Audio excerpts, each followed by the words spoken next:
Hoy en día, todos conocemos esa imagen inconfundible. Vemos esos efectos especiales alucinantes, acrobacias que parecen imposibles en la gran pantalla. Y claro, los contratos multimillonarios de Hollywood. Hablamos del rostro de una franquicia absolutamente masiva. Pero a ver, para entender realmente la magnitud de semejante éxito, tenemos que quitar de en medio todo ese brillo digital. Vamos a retroceder el reloj. Mucho antes de los trajes de superhéroes y las giras globales, simplemente había un niño de 9 años en Londres. Así que, en este análisis visual, vamos a explorar una historia de origen que, bueno, no necesita cómics ni arañas radiactivas, sino una resiliencia inquebrantable. Y todo comienza con una pasión que, curiosamente, lo convirtió en un blanco. Escuchen esta frase, porque él mismo lo describió años después con una intensidad tremenda. Hubo momentos donde me hicieron bullying, pero no podían golpearme lo suficientemente fuerte como para detenerme. Antes de ser aclamado mundialmente por sus movimientos en el cine, fue acosado exactamente por esa misma razón. Para él, el baile no era un simple pasatiempo para pasar el rato, era un refugio, una necesidad total de expresión. Y vaya que el precio que pagó en los pasillos de su escuela fue altísimo. Pero quiero que mantengamos esta idea en la mente durante todo nuestro recorrido, porque esta resistencia emocional, ese es el verdadero superpoder que construyó toda su carrera. Y para entender hacia dónde se dirigía toda esa resistencia, tenemos que hablar de este número, 7000. Ese es el inmenso mar de actores en todo el mundo que, años más tarde, competirían por el papel de toda una generación, 7000 soñadores. Pero seamos honestos, la industria del cine es implacable. Para sobresalir entre 7000 personas, el carisma simplemente no alcanza. Se requiere una combinación exacta, casi milagrosa, de disciplina extrema, entrenamiento y una capacidad brutal para soportar la presión. Y de todos ellos, solo uno había forjado ese crisol perfecto a puerta cerrada. Lo que nos lleva al niño que quería bailar. Vamos a profundizar en sus verdaderos inicios. Thomas Stanley Holland nació en Kingston upon Thames, un barrio de Londres, en una familia donde el arte literalmente corría por las venas. Su padre era comediante y escritor, y su madre fotógrafa profesional. Era un hogar donde la creatividad se celebraba todos los días. Y esto fue clave, porque el pequeño Tom definitivamente no encajaba en el molde del estudiante tradicional. Tenía un nivel de energía que simplemente no podía contenerse sentado en un pupitre. Imagínense esto. A los 7 años, recibe un diagnóstico de dislexia, y poco después, otro de trastorno por déficit de atención e hiperactividad. El mundo académico tradicional era una montaña muy empinada para él, pero aquí es donde entra su madre. Leyendo perfectamente lo que su hijo necesitaba, tomó una decisión que sin saberlo cambiaría la historia de la cultura pop. Lo inscribió en clases de hip hop los sábados en una escuela llamada Nifty Fits. Lo que parecía una simple actividad para quemar toda esa energía del fin de semana, terminó encendiendo una chispa imparable. Y así llegamos a sus famosas audiciones para Billy Elliot. Demos un salto al 2006. Tom tiene 9 años, está actuando con su grupo en un festival de danza y el destino hace de las suyas.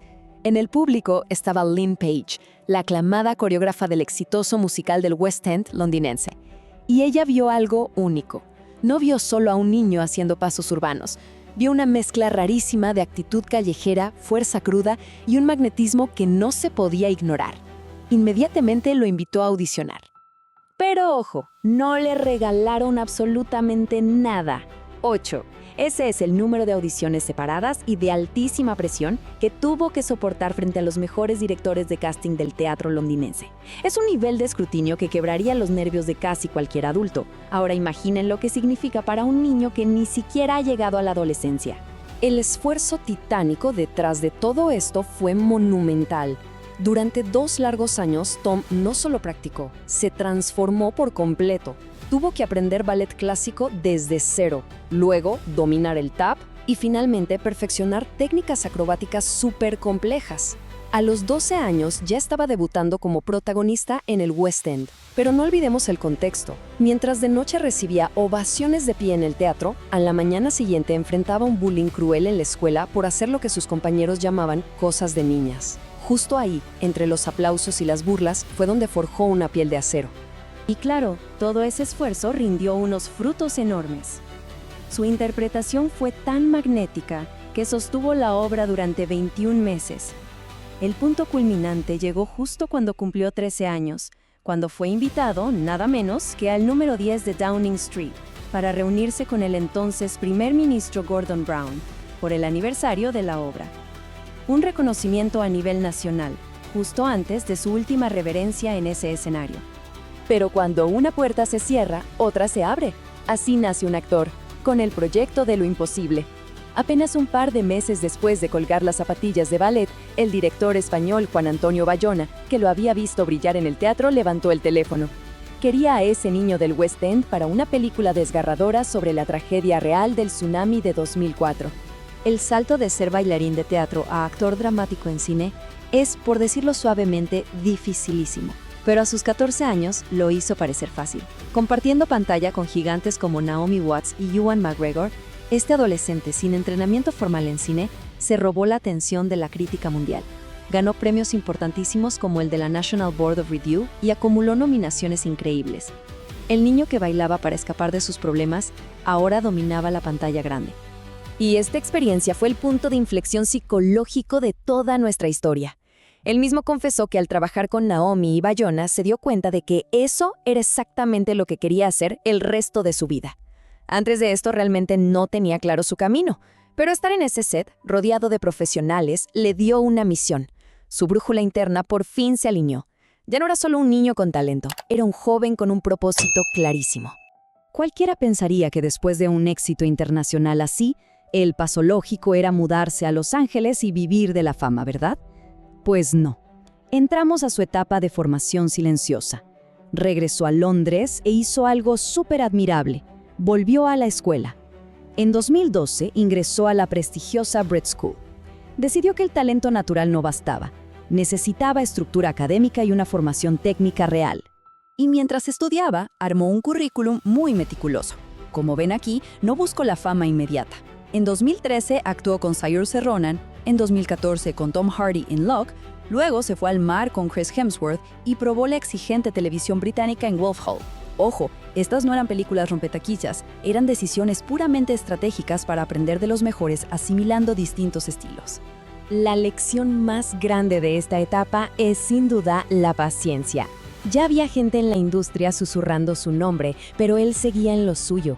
Cada clase, cada escena secundaria, cada hora de disciplina que arrastraba desde el ballet, todo eso estaba llenando su caja de herramientas. Se preparaba en total silencio para un desafío que le iba a exigir absolutamente todo. Lo que nos trae al clímax, el casting de los 7000. Año 2015.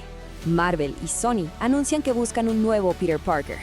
Pero no querían a cualquiera, querían a alguien que de verdad tuviera la energía de un adolescente, pero que pudiera cargar con la franquicia más pesada del mundo del cine. Así empezó una de las búsquedas más intensas de la historia moderna. Y volvemos al embudo gigante. De 7000 talentos mundiales mandando videos, a solo 7 finalistas elegidos para hacer una prueba de cámara con el mismísimo Iron Man, Robert Downey Jr. Y en medio de eso, 7 meses de agonía, 6 rondas de audiciones, semanas enteras de un silencio sepulcral donde nadie le decía nada. Un proceso horrible según sus propias palabras. Pero adivinen qué lo mantuvo a flote: su resiliencia. Y cuando por fin pisó esa sala con Robert Downey Jr., todas las piezas de su pasado encajaron. Sus agentes le habían rogado que no improvisara, porque a Marvel supuestamente no le gustaba. Pero cuando Downey Jr. cambió sus líneas de la nada, el entrenamiento teatral de Tom tomó el control. Le siguió el juego con una naturalidad que dominó la escena. Y luego, el golpe maestro. Cuando le preguntaron si podía hacer algo físico, el niño que sufrió bullying por bailar ejecutó un salto mortal hacia atrás perfecto. Los dejó literalmente sin aliento. El resto es historia. En junio de 2015, con un contrato para 6 películas bajo el brazo, un Tom Holland de 19 años se convirtió en el protagonista más joven del universo cinematográfico de Marvel. De pronto, todo ese recorrido doloroso tenía sentido. El niño de las clases de hip hop de los sábados ahora era el superhéroe más icónico del planeta. Y esos mismos compañeros que lo molestaban, bueno, ahora tendrían que pagar una entrada de cine para verlo salvar el mundo. Para cerrar este análisis, los invito a reflexionar en esto. A menudo, cuando vemos a alguien llegar a la cima, es facilísimo decir que fue un éxito de la noche a la mañana. Es muy tentador creer en los golpes de suerte. Pero después de ver todo esto, las lágrimas en la escuela, las 8 audiciones teatrales brutales, los meses de silencio de Marvel, ¿ustedes de verdad siguen creyendo en el éxito repentino? Él no se encontró ese traje por casualidad, se lo tejió a pulso con años de disciplina, resiliencia y muchísimo movimiento. Los vemos en el próximo análisis.